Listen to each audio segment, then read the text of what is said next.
Hammaga salom. Sizlar bilan mana HTML video darsligimizning 7-video darsligini boshlab oldik. Ushbu video darsligida biz o'rganadigan narsamiz sahifaga rasm joylash va matn harakatlantirishdan olinadi. Ya'ni biror bir matn yozsak, ana o'sha matnni sahifa bo'ylab harakatga keltirish o'rganamiz, ya'ni animatsiyalar berish. Xo'p, boshlaymiz. Ko'p gapirib o'tirmayman. Birinchi tegamiz image tag bo'ladi. Uning asosiy atributi bor. U doimo birga qo'llaniladi va shu bilan birga alt atributi ham bor. Uni ana o'sha bilan birga ishlatiladi. Xo'p, asosiyni ichida biz rasmimizga yo'lni ko'rsatishimiz kerak bo'ladi. Fayl bilan birga qayerga joylashgan bo'lsa, to'g'ri yo'lni ko'rsatamiz. Noto'g'ri yo'l kiritsangiz ishlamaydi. Keyingi atributga o'tsak, width atributi. Hozir mana ko'rgan bo'lsangiz, rasmimiz juda ham katta ko'rinishga kelib qoldi sahifaga. Shuning uchun uning kengligini width orqali berib, 1000 ga to'g'rilab qo'yamiz. Height orqali esa balandligini 500 qilamiz.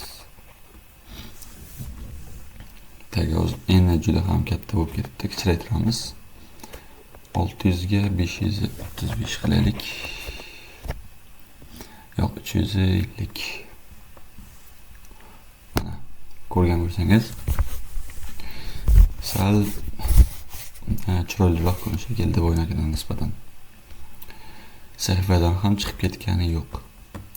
Yaxshi, ana endi alt atributini ishlatamiz. Bu alt atributi nima deydigan bo'lsangiz, ya'ni mana bu rasmimiz biror bir sabablarga ko'ra sahifadan o'chib ketsa yoki serverdan o'chib ketsa, mana shu alt atributini ichida yozgan narsamiz kelib chiqadi. Keyin biz mana bu yerda W3C saytiga kirib, HTML hujjat faylimizni tekshirishimiz mumkin, to'g'ri yozilganmi yoki yo'q. Mana bu yerda turli xil narsalar bor. Fayl orqali tekshirishimiz mumkin, fayllarni yuklab va mana bu yerdan direct input orqali to'g'ridan-to'g'ri kodni yozib tekshirishimiz mumkin. Xo'p, mana bu yerda o'zingizga kerakli bo'lgan narsalarni tanlab tekshirishingiz mumkin. Hozir bular haqida to'xtalib o'tirmaymiz. Shunchaki chekni bosing va pastroq tutsangiz, sizda kodingizda xatolik bo'lsa, ana o'sha xatolikni ko'rsatib beradi. Batafsil tushuntirib ham bergan mana. Ishtabi liniya 4-liniyada HTML tagiga, ya'ni lang atributini bermagansan deyapti. Ya'ni bu kod qanaqa tilda yozilganligini belgilaydi bu atribut. Xo'p, keling endi hozir mana bu image tagidan alt atributini olib tashlasak, mana bizda yana xatolik, ikkinchi xatolik.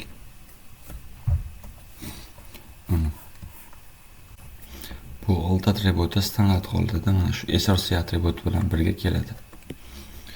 Xo'p, buni tushungan bo'lsangiz, hozir mana sahifada ham ko'ramiz qanday ishlashini buni. Ichiga matn yozamiz. Misol, rasm o'chirildi. Mana hech qanday o'zgarish bo'lmadi. Ana endi hozir men rasmni nomini xato yozaman. Mana misol deylik, rasm o'chib ketdi va biz yozgan mana image deleted chiqib kelmoqda. Qo'shimcha so'z qo'shib qo'ydim. Endi o'chirib tashlayman, kerak emas. Sahifada chiqmoqda. Ko'rib turganingizdek. Tak. Yaxshi, buni tushundingiz degan umiddaman. Keyingi atributga o'tsak ham bo'ladi. Atributimiz legend deb nomlanadi. Bu rasmimizni joylashuvini o'rnatish uchun ishlatiladi.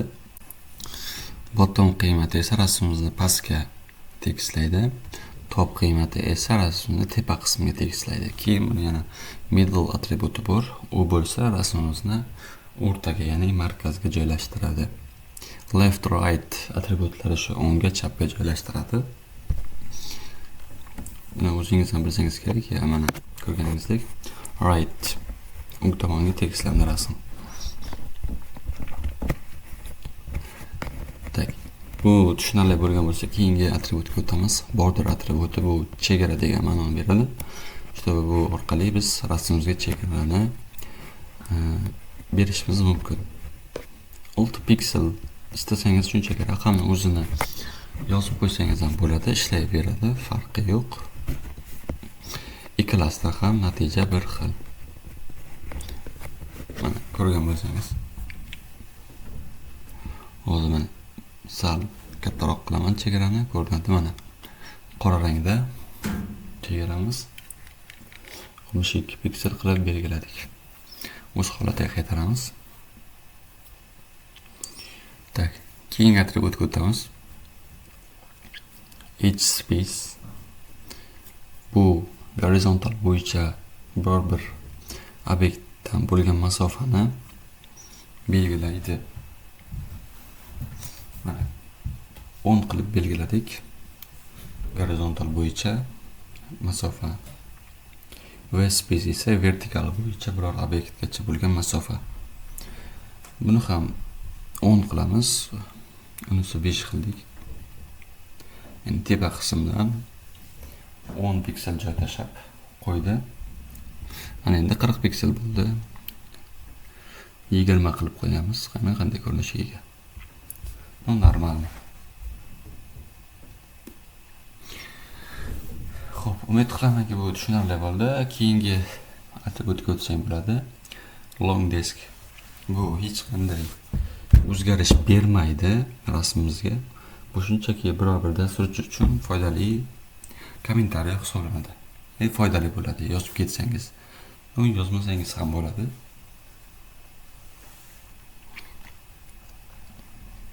Misol o'yin orqa fon deb yozib qo'ydim.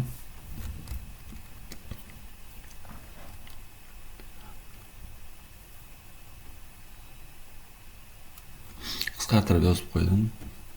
Tak farqi yo'q, nima yozishingizni endi bu yerda kommentariy hisoblanadi. Bu rasm haqida biror bir ma'lumot yozib ketsangiz ham bo'ladi mana shu atribut orqali. Va nihoyat keyingi tekka o'tamiz. Matnimizni sahifa bo'ylab harakatga keltirish, animatsiya berish. Bu Marquee tegi orqali qilinadi. Ichiga tekst yozaman. Hello.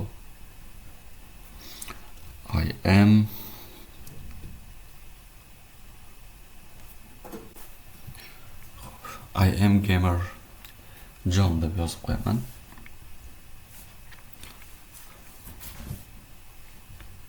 Tak bo'ldi. Endi buni saqlab sahifaga qanday ko'rinishga kelishini ko'ramiz. Mana matnimiz harakatga keldi. Ya'ni o'ng tomondan chiqib, chap tomonga borib, chiqib ketib yana qaytib kelmoqda. Buni turli 3 xil, 4 xil ko'rinishi bor. Xo'p, mana shuni hozir o'zgartiramiz. Behavior atributi bor. Shu orqali animatsiyamizni turlarini o'zgartirishimiz mumkin. Alternate qildim.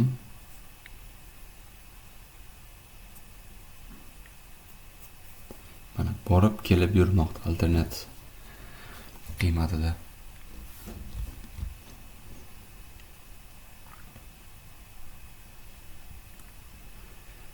Keyin scroll amount bor.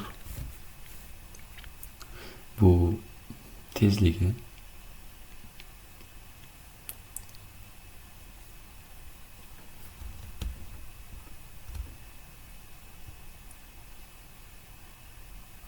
Saqlaymiz.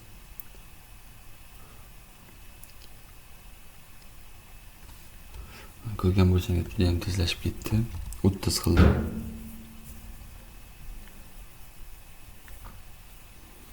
Yaxshi, ana endi behaviorni keyingi qiymati slide. Mana ko'rgan bo'lsangiz bir marta harakatga keladi bu slide qiymatida. Misol o'ng tomondan chiqib, chap tomonga borib qotadi.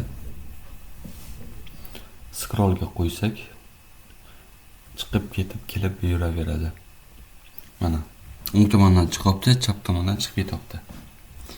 Matnimiz animatsiyasi shunday.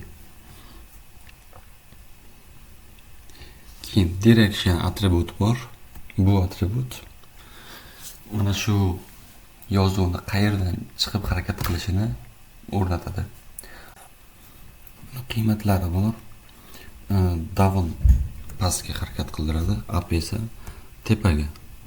Right bilan left, o'ng bilan chapga, shunday. Shu to'rgina qiymati bor direction atributini. Umid qilamanki, bu ham tushunarli bo'ldi. Tak, keyingi atributga o'tsak ham bo'ladi. Hozir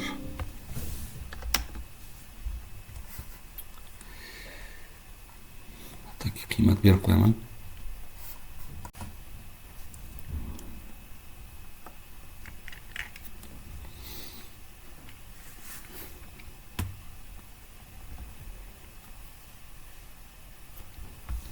Keyin loop bu aylanish davomiyligi belgilaydi. -1 to'xtovsiz aylanish qiymati hisoblanadi.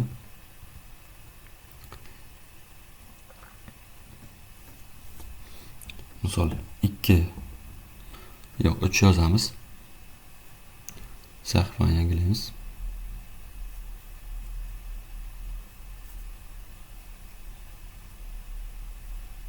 Mana 3 marta harakatga keldi va matnimiz o'zi to'xtadi harakatlanishdan. Loopni 10 ga tenglashtirib qo'yaman. Shunisi yetarli. Keyingi atributga o'tsak ham bo'ladi. Keyingi atributimiz scroll delay deb nomlanadi. Tak. Bu atributimiz harakatlar orasidagi to'xtalishlarni millisekundda belgilaydi. 55 qildim. Mana endi 1 qildim. Uncha 1 qilganda bilindi.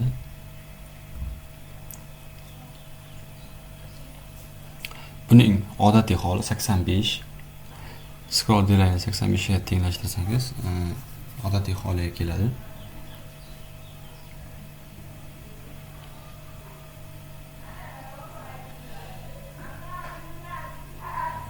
Tak. Yaxshi. Mana. Ko'rdingiz, 1000 qildim, hozir o'zi mana. E'tibor bergan bo'lsangiz, o'zi harakat anchagina sekinlashib qoldi. 100 qilib qo'ydim. O'z holiga qaytarib. Menimcha bu ham tushunarli bo'ldi deb umid qilaman. Ko'rganingizdek hammasi oson, unchalik qiyinchilik tug'dirmaydi. Faqat bu darsligimizda atributlarni ko'proq o'rgandik. Keyin mana beige color orqali buni orqa foniga rang berib qo'ysangiz ham bo'ladi. Shunaqa atributni ham qo'llab-quvvatlaydi bu tegimiz. Keyin yuqorida ko'rganimizdek bunda ham v-space bilan h-space bor, ya'ni vertikal va gorizontal holatda biror obyektgacha bo'lgan masofani o'rnatish. Shu joyda videoni o'z nihoyasiga yetkazaman. Keyingi video darsliklarda ko'rishguncha videoga like bosib, kanalga obuna bo'lib, kommentlarda o'z fikringizni yozib qoldiring. Izlanishdan to'xtamang, doimo harakatda bo'ling.